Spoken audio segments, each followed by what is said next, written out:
perfusion ratio. So to understand this, I'll give some introduction to this concept.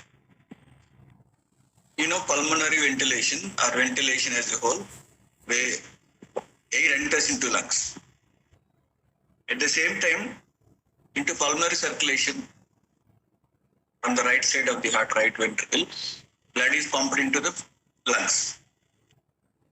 That is perfusion. So these two match closely so that the gases exchange will be effective and it will be sufficient enough to carry the oxygen from the lungs to the tissue. Once the gases exchange is not up to the mark because of mismatch of ventilation perfusion ratio, ultimately the goal of respiration is not served. Are you getting the background noise of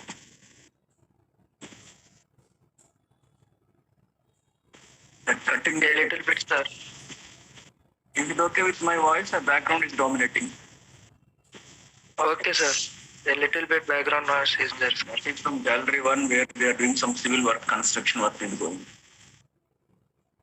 No problem. Okay.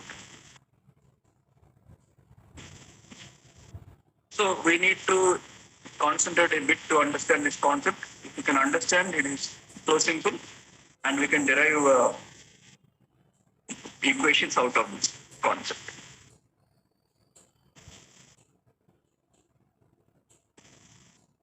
So the learning objectives for today's class next 45 minutes are students will be able to recognize the importance of matching between ventilation and perfusion. So it is, I'm not given the objective here, listing out something or describing something. Recognizing importance of some concept here. That concept is ventilation perfusion ratio, matching between ventilation and perfusion. So that we can recognize at the end of the session. Then explain the consequences of mismatched ventilation and perfusion. Like the consequences of sedentary life. If some mismatch happens between ventilation and perfusion, then what will be the outcome as a respiratory unit of the lung? And define two important concepts, shunt and dead space. Shunting of the blood and wasted ventilation, that is dead space. That point will go into detail in today's class. Now, let us assume this as one unit, both the lungs combined together as one unit to understand the ratio between ventilation and perfusion. So in this diagram, we have taken both the lungs as one unit. Then you know very well what is the tidal volume? 500 ml. Very good, 500 ml. That is the amount of air that you inhale and exhale during quite normal respiration.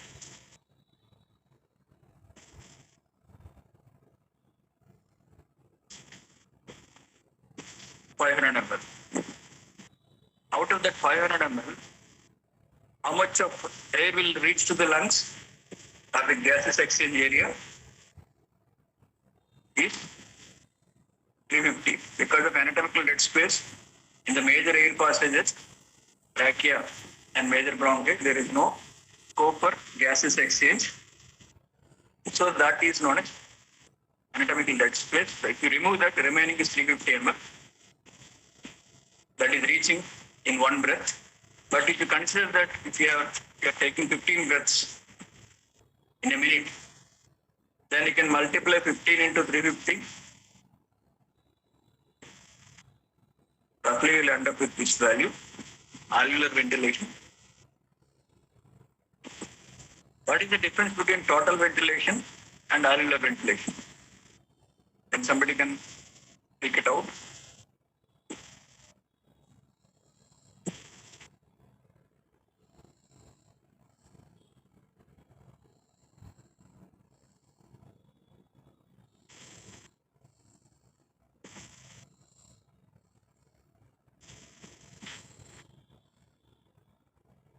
So total ventilation is 500 ml multiplied by number of breaths. That is 500 into 15.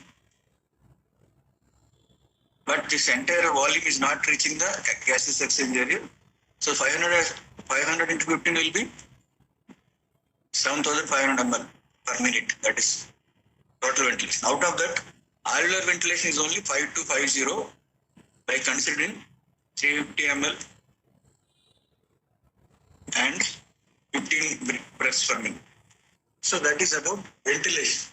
Then you can see pulmonary capillary blood. At any given instant, in all the pulmonary capillaries together, there will be only 70 ml of blood.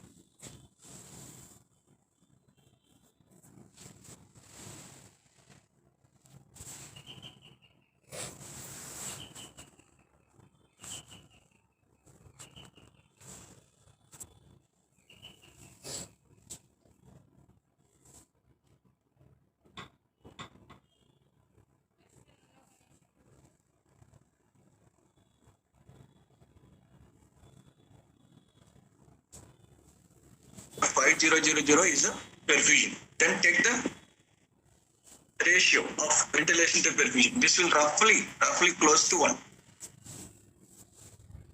This is quite normal, healthy lung. You can consider that ventilation perfusion ratio is normal, that is healthy lung. At this ratio, the gaseous exchange will be optimum and efficient up to the mark. Now in today's class, we will discuss what happens if the ventilation is decreased and the perfusion is decreased, and how these mathematical numbers vary and how they will influence the gaseous exchange at the alveolar level. That is a discussion for today. Now you can see a hypothetical situation where inadequate ventilation or ventilation is decreased. You can see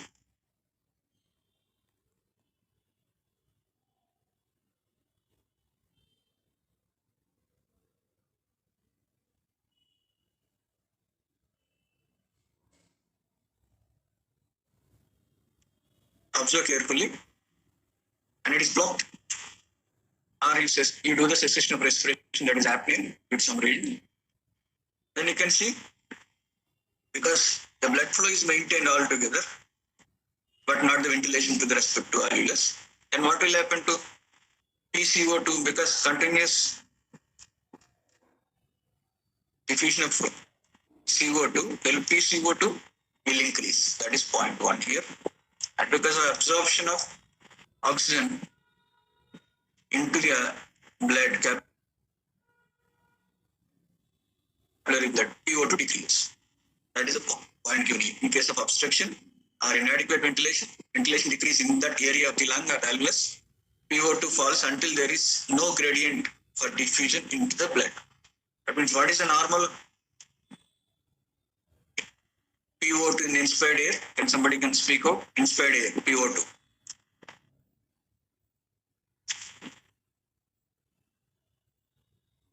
What is the partial pressure of oxygen in inspired air?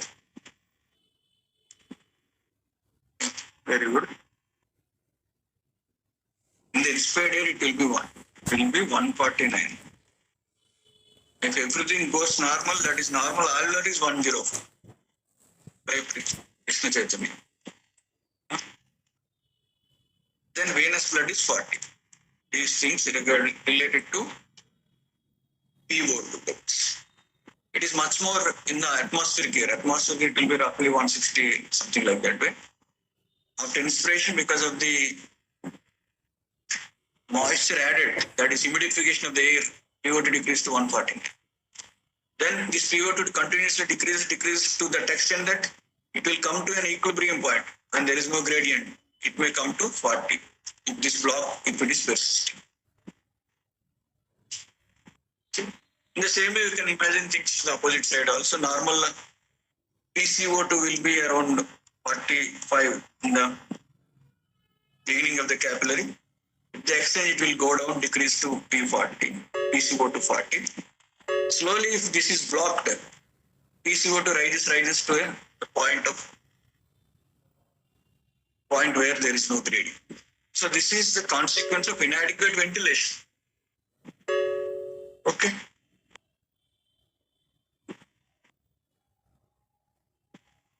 So after a particular point of going through this circuit many times, the blood which is entering on the left-hand side will pass out into the system again, to the arterial system, without any oxygenation, because it is blocked, without any gas. That means this amount of blood which is shunted from artery to veins, pulmonary artery to pulmonary vein, so that at this level, at this point of the lung, there is no effective gases exchange because of the decreased ventilation or zero ventilation to this particular area of the lung.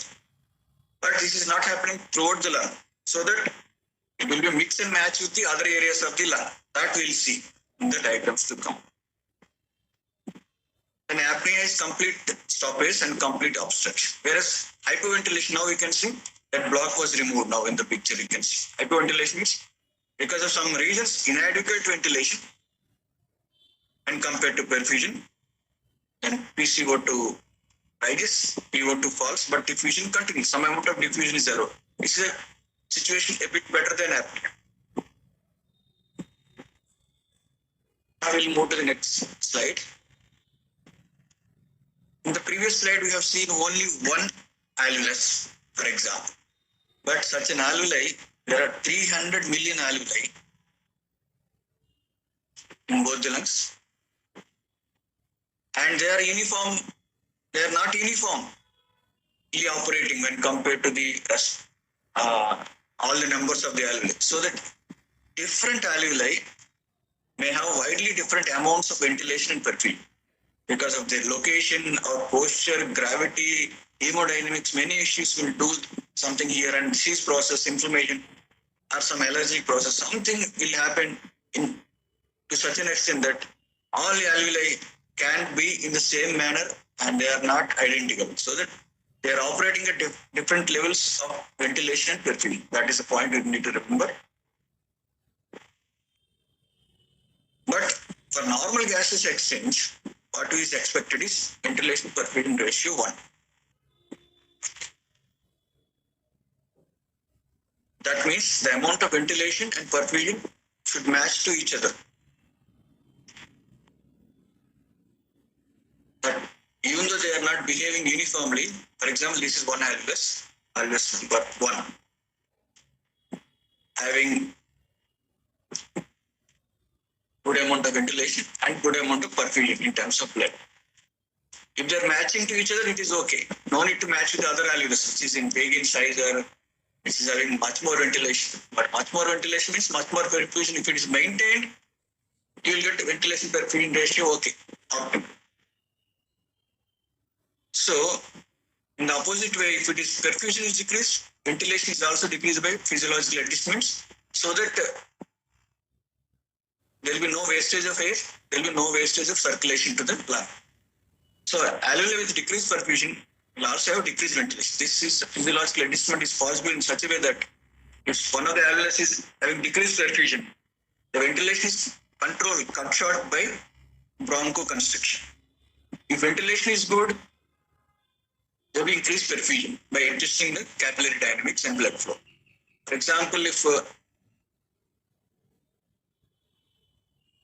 ventilation is decreased, not to waste the blood supply to that circuit, there will be vasoconstriction and perfusion will also be decreased in such a way that the ventilation perfusion ratio will reach the one which is optimal for the physiological gases exchange. Okay. So it takes a bit of analysis and understanding and interpretation. If you can go through your textbook, whatever textbook of your choice or guide, and 2 to 3 times is required to understand this concept. Yes, in the beginning it looks confusing, but it is purely mathematics and a bit of physiological applications like bronchoconstriction and vasoconstriction is added and applied so that optimal gases exchange is all the time maintained in all the lung areas. That is what is the target.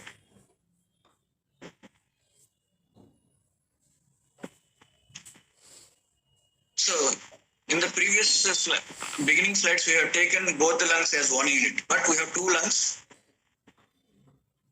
with 2 different anatomical positions. In some possibilities, let us assume that Let us assume that in hypothetical situation, left lung. Take the color again.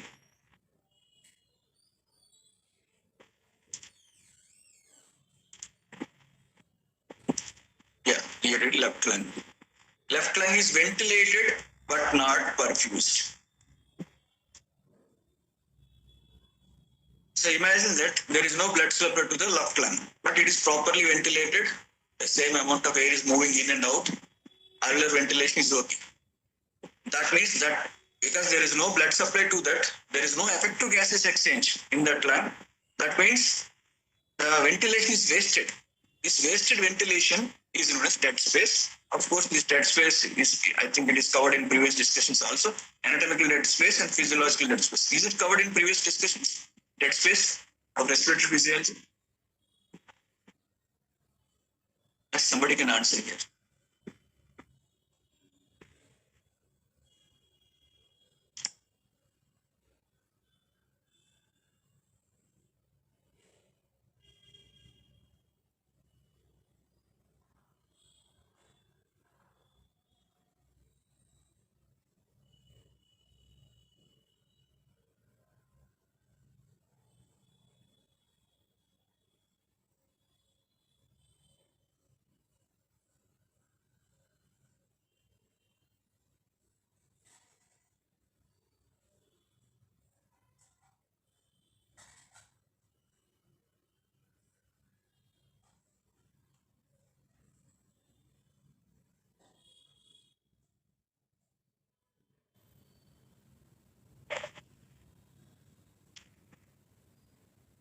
Is it okay now? The dead space, wasted ventilation, left side of the lung. Hello, are you there in the class? Is it okay? Do you got the concept dead space?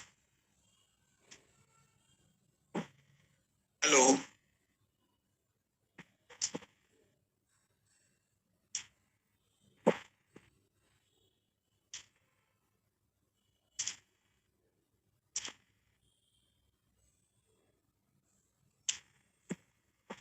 Oh, somebody responded at least. Bhuvana.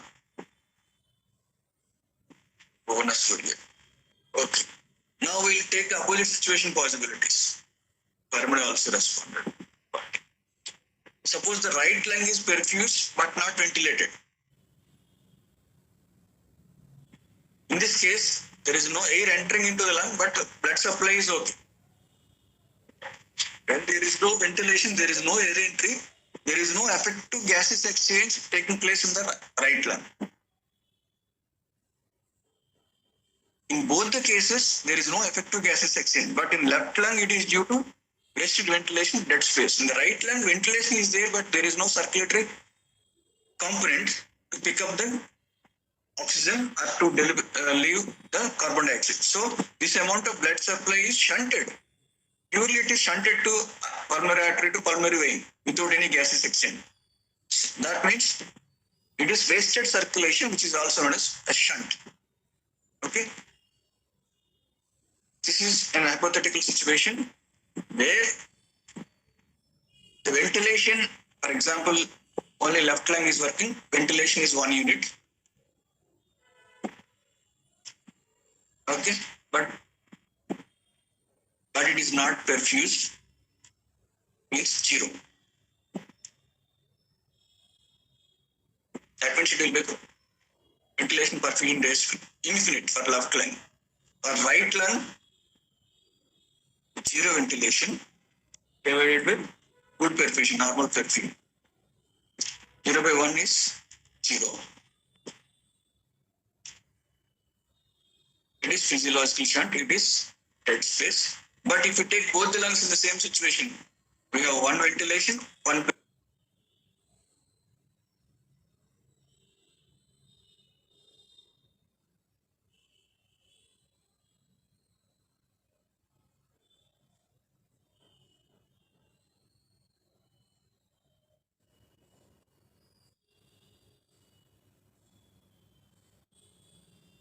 ratio may be normal, looks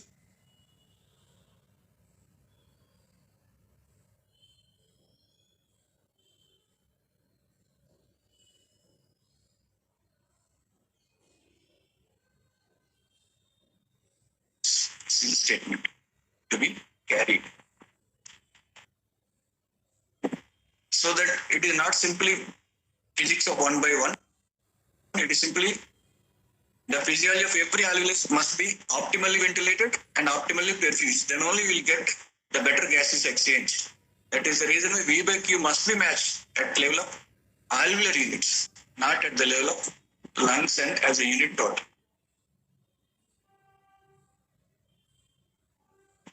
Now we'll see a possibility here because the variability, as we are discussing from the beginning of the class, low ventilation perfusion affect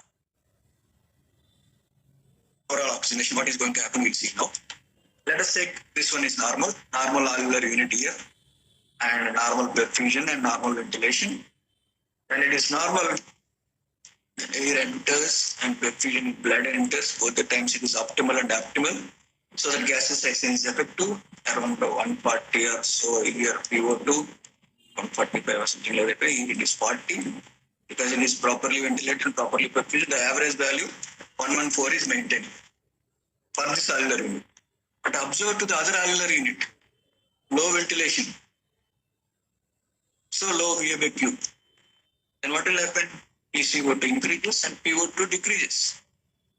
Decreases such an extent that the capillary can pick up PO2 50. Then this PO2 50 combines with the PO2 114. So now what will happen to the final combination effect? Can you guess here? After combining these two capillary units, what will happen to PO2? This combined blood or combined efficiency of the two alveolar units. Can you guess something here? How much it will be? Is it more than 50, less than 50, or more than 114? Can I guess here?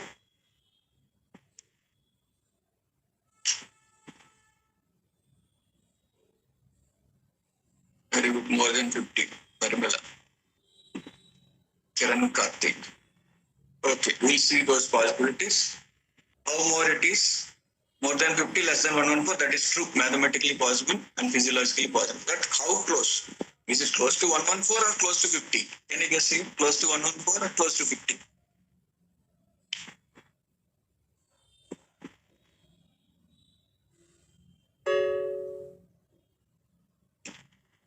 The final number will be close to either 114 or 50, which is correct. Close to. Or in the middle. Exact mathematical average. Is it possible to have mathematical average here? Now we'll see a detail of the same thing. And PO2 is 114, oxygen saturation is 100% here, the normal alveolar unit, and O2 content is 20 ml per deciliter of the blood, and that is flowing here. When it comes to here, PO2 is 50, or oxygen saturation will be roughly, even that, it will be 80% saturation. O2 content is 16 ml per deciliter. Now we'll mix these two categories.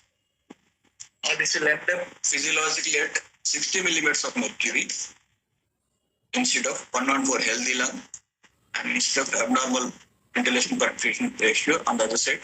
So this is the combined effective exchange of gases at the two different zones, two different alveolar units of the lung. Okay, we'll move ahead now. Some other points. Now with this, we'll go back to the definitions of shunt and dead space. It was already discussed in the previous discussions when I'm discussing this analysis between ventilation and perfusion.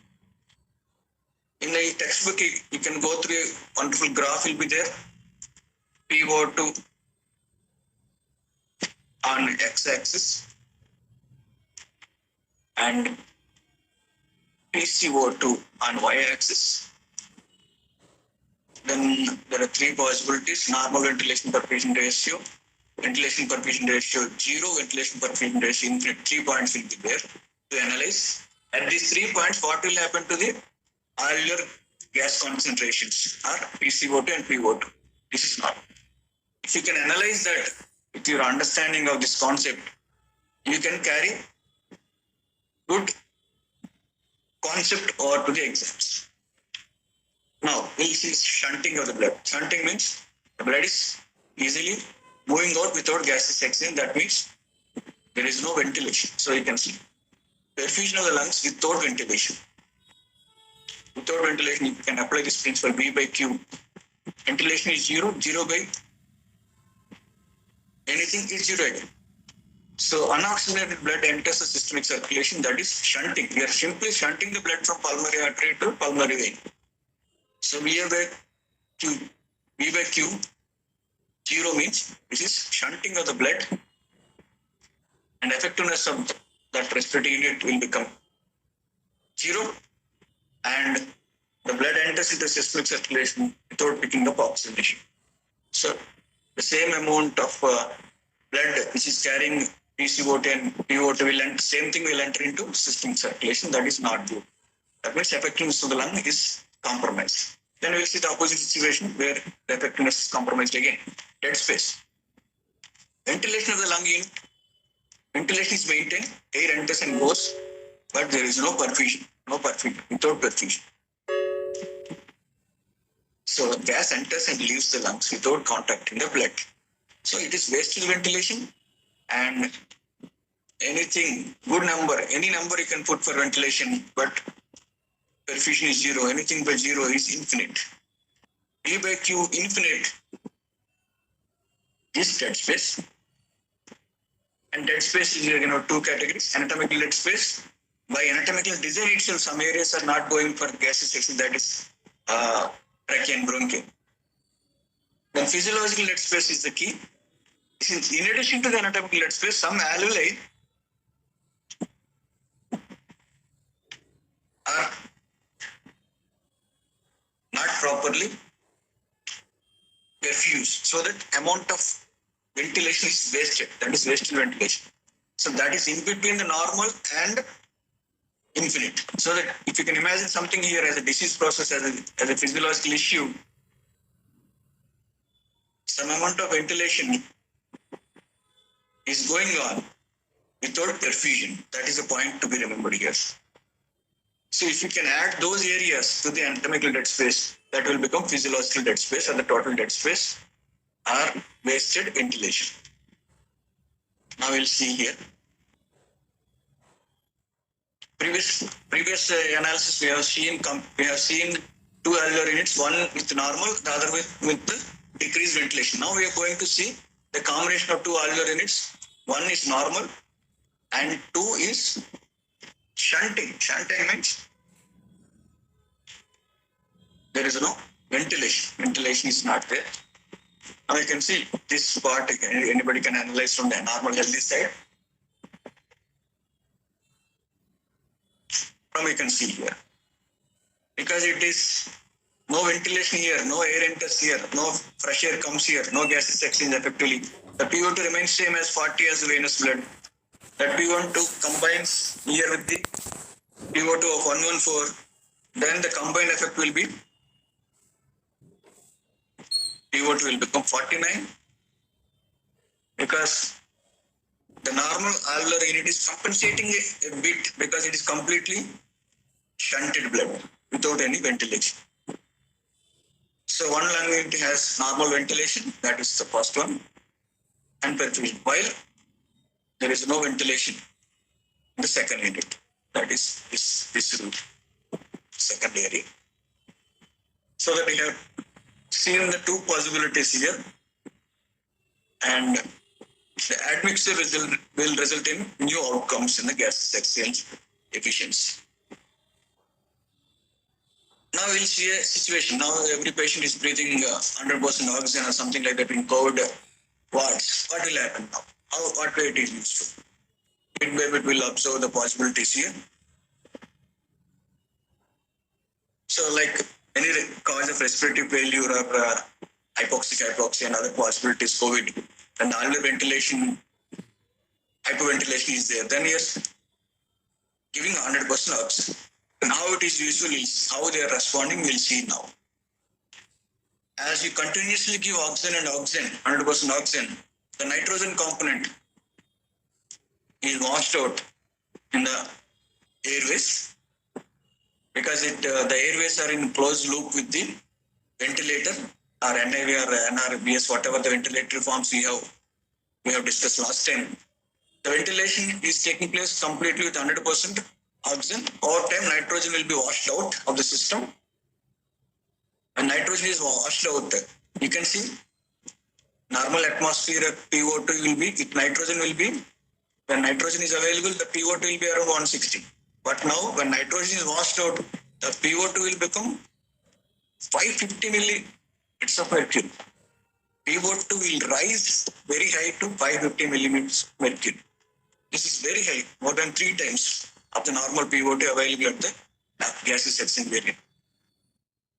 And this much of available oxygen is available, then definitely this will cause a benefit and the patient will respond to this situation and they'll come out of the grave situation. But the opposite situation, this is all. If you take the next one, in case scenario 1, hypoventilation. In case scenario 2, if you give 100% oxygen, there is limited response because there is shunting of the blood. Some obstruction is there so that it is not reaching to the level, air is not reaching to the level of annulus. So that you don't get any proper response. You check pulse, you can use the pulse oximeter to this patient and they don't get any response. So that we can diagnose this possibility, whether the patient is having proper hypoventilation or patient is having shunting of the blood.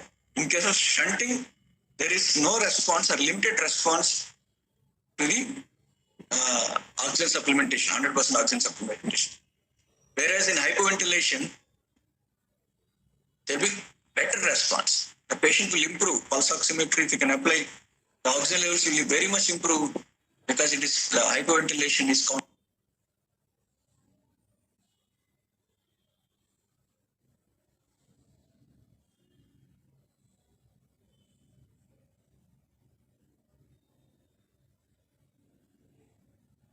comparison. Apical and basilar alveoli in the upright posture. Because of the anatomical alignment,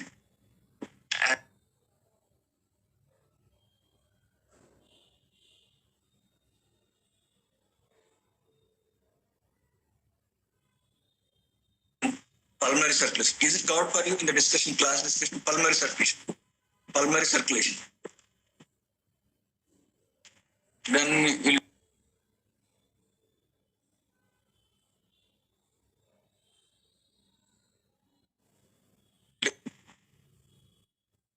so then if you can combine all those things, physical and physiological components, circulation and the location of the lungs, anatomy of the lungs, we'll consider few points for discussion now. The elastic recoil of the individual alveoli is similar throughout the normal recoil because same amount of lung parenchyma is throughout nasal digits.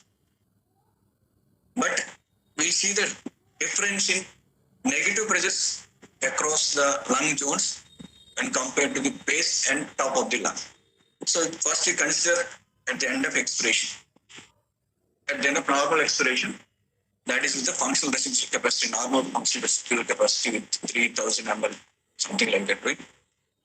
Then at the end of expiration, with normal functional residual capacity, apical alveoli, apical zones, and they see more negative pressure and are larger than basilar alveoli. That means at the apex, alveoli will be like this. At the base, alveoli is bit less in size, bit less, because of the difference in negative pressure. There will be more negative pressure at the apical area of the lung. Okay, so that this is the shape at the end of expiration. Then imagine that after expiration you are going for inspiration, and during next inspiration, the basilar alveoli will undergo larger volume change than the apical alveoli because it is small. If you can put an effort on for inspiration, from this radius of 1 unit to it will expand to units, whereas this is expanding from 2 units volume to 3 units volume a bit. So the change in volume at the apical alveoli is only 1 unit, and the change in volume will be, because 1 to 3 is the difference here, there is much more change, and this change is 2 units roughly. This is my rough numbers given. I have allotted numbers to understand the difference between apical alveoli and basilar alveoli. So during inspiration, the basilar alveoli undergo large volume change, large volume increase than apical alveoli. Thus, the conclusion point is, at rest, there is more ventilation at the base than apex. Do you accept this situation?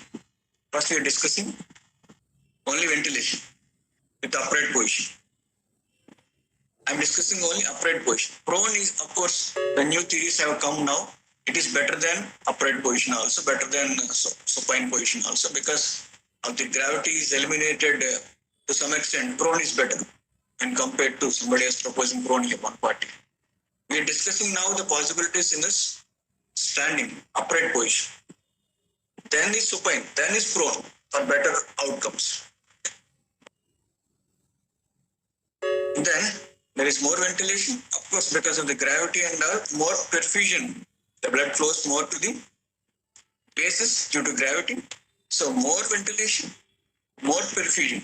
So that ventilation and perfusion, they are matching to the best possible levels at the base. So that best gaseous exchange is also possible at the base of the lungs.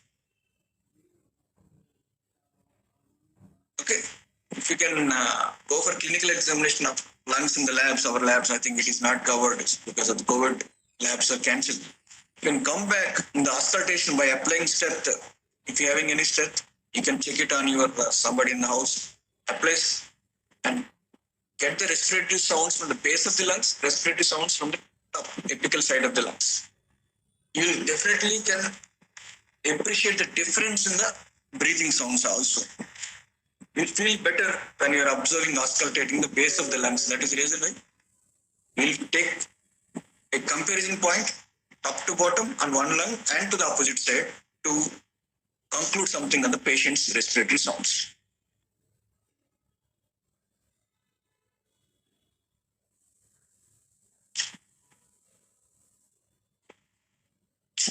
Now, based on this discussion we have had, these are the points to be, key points to be carried out from this concept.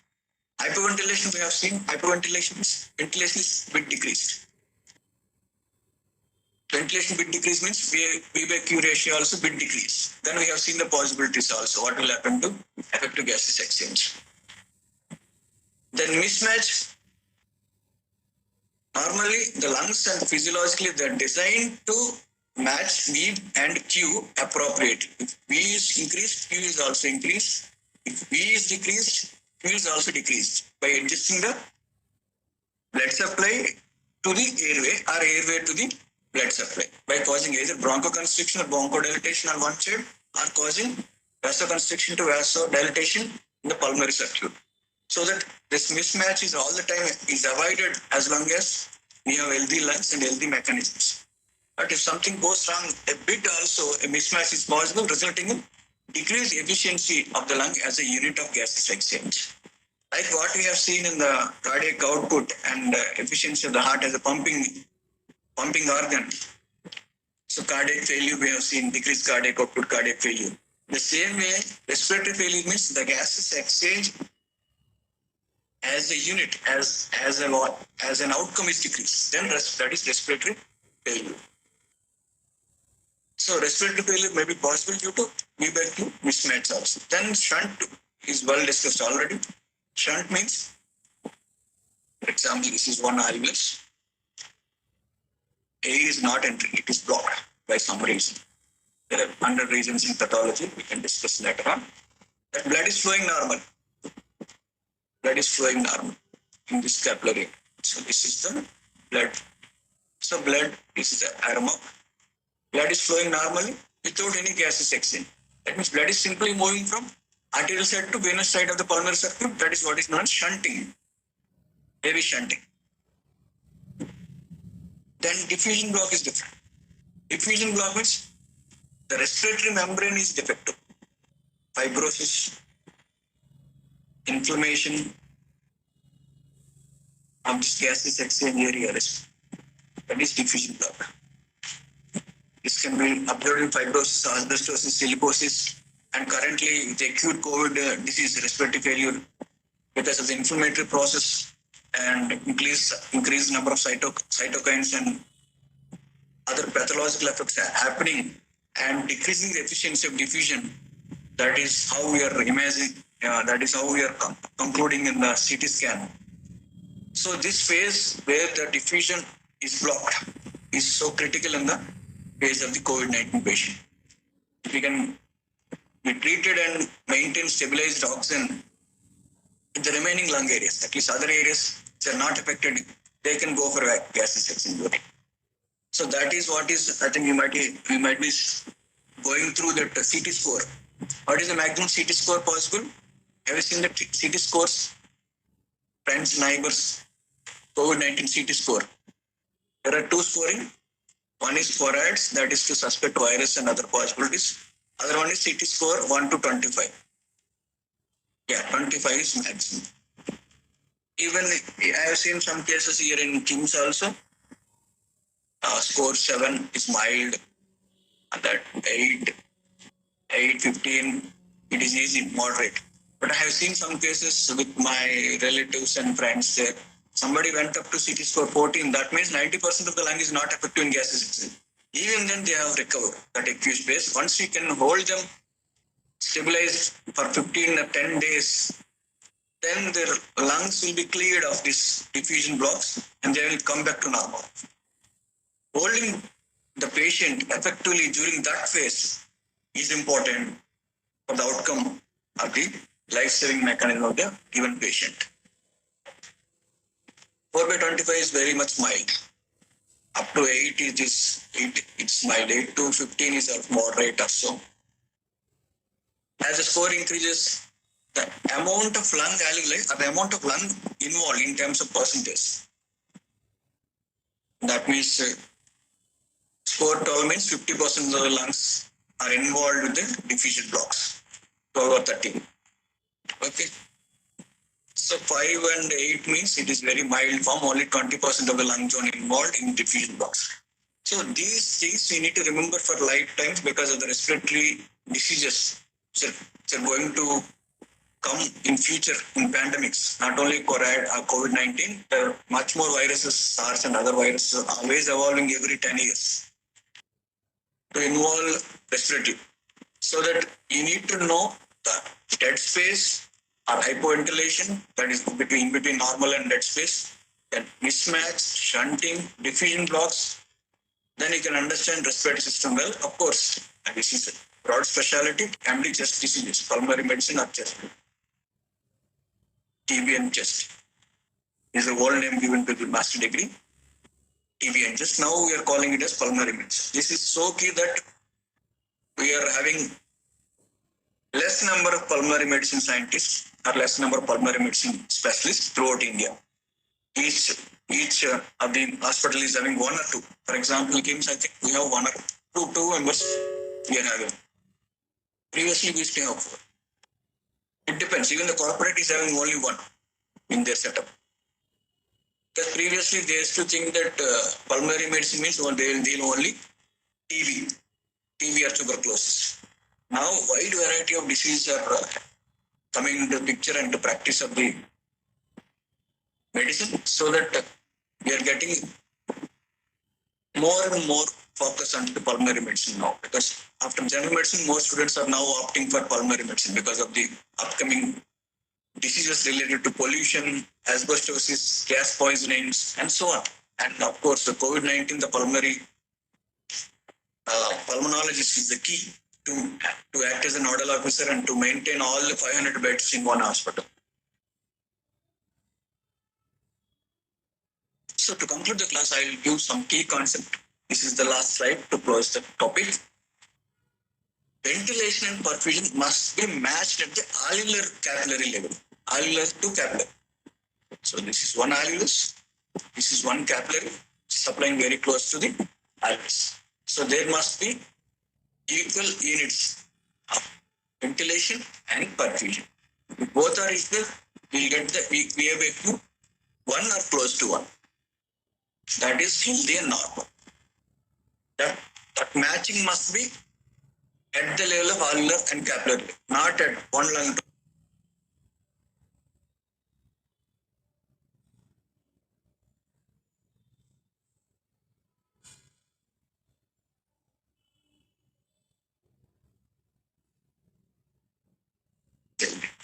V by Q greater than 1.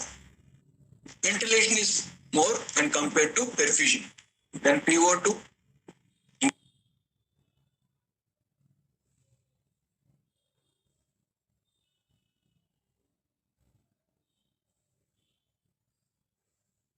is decreased. Perfusion is increased. Decrease PO2, increase freeze. So that we'll get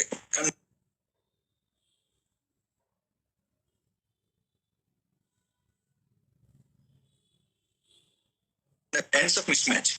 So you need to understand 5 possibilities. Ventilation perfusion ratio 1, that is normal. A bit decrease, a bit increase. 3 scenarios.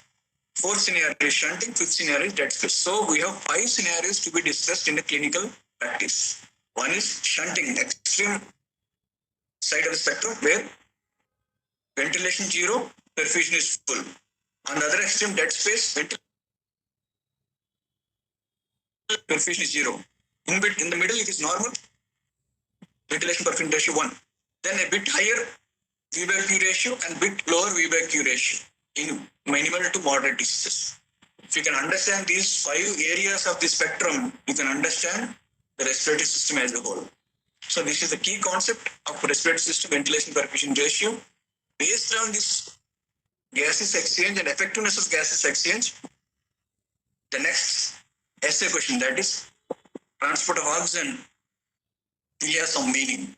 If ventilation perfusion ratio is not up to the mark, there is no point of discussing oxygen transport from the lungs to the tissues. That is an essay question again. So that to make effective transport from the lungs to the tissues, first of all, we need to match ventilation perfusion ratio at each alveolar level. That is a key point.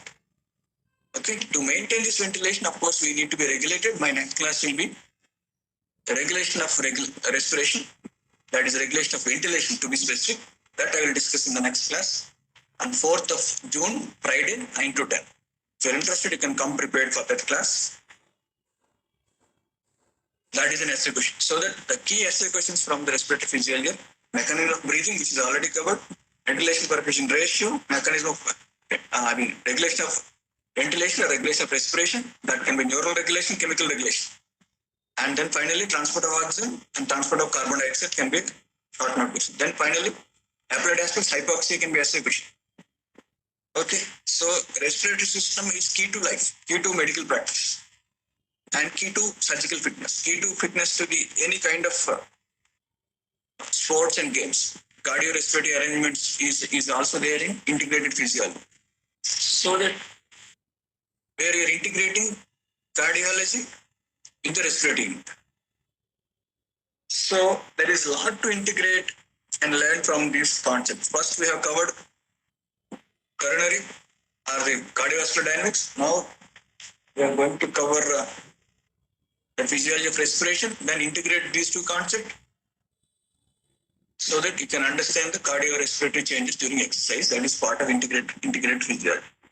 Any doubts from your side in this topic?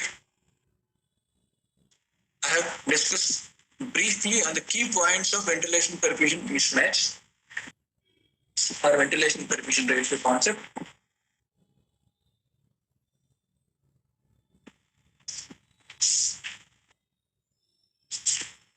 We have roughly 4 pages in guidance and all. From page number 366 to 369, 366 to 369. Roughly 3 pages. The fourth page is only references. 3 pages you can go through today evening. You will get some idea on this complex topic. Of course, I do accept this is a complex topic because to understand this topic, you need to have some idea on PO2, PCO2 at various levels. In the inspired air, atmospheric air, alveolar air, PO2, PCO2 in the arterial blood, venous blood, tissues. If you know all these numbers well, you can appreciate and enjoy this topic well. Any queries from your side? Any suggestions to improve on the discussion? No.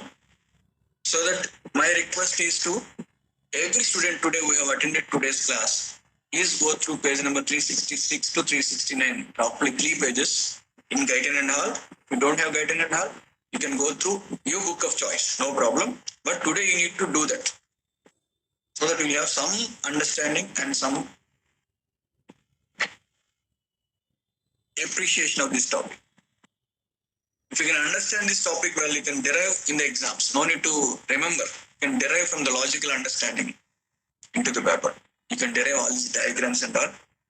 The key diagram which is there in every textbook, the graph, ventilation perfume ratio, it will be like this. This graph you need to remember. I'll draw it again. X-axis PO2, Y-axis PCO2, CO2, CO2. Graph will look like this one. At the middle we have P by Q1. And the two extremes we have infinite and zero. You have to understand the two extremes and midpoint, a bit low and bit higher. 5 points we need to discuss in the textbook so that you can understand completely.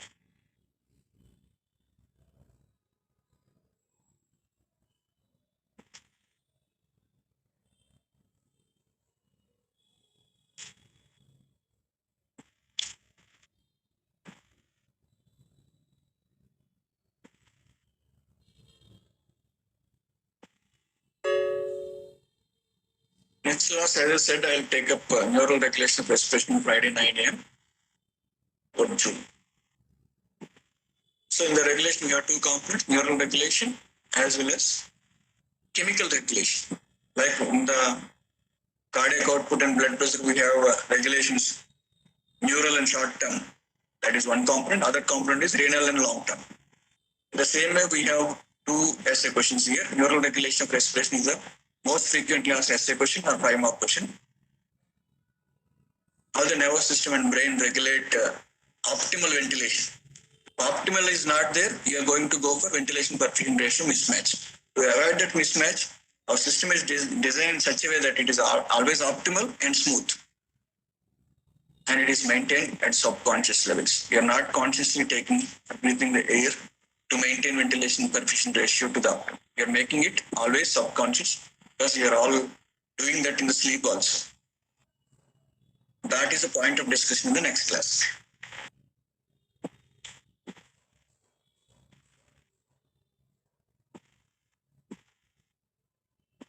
Okay, I'll conclude here. If you have any doubts, you can attach your doubt to my mail ID.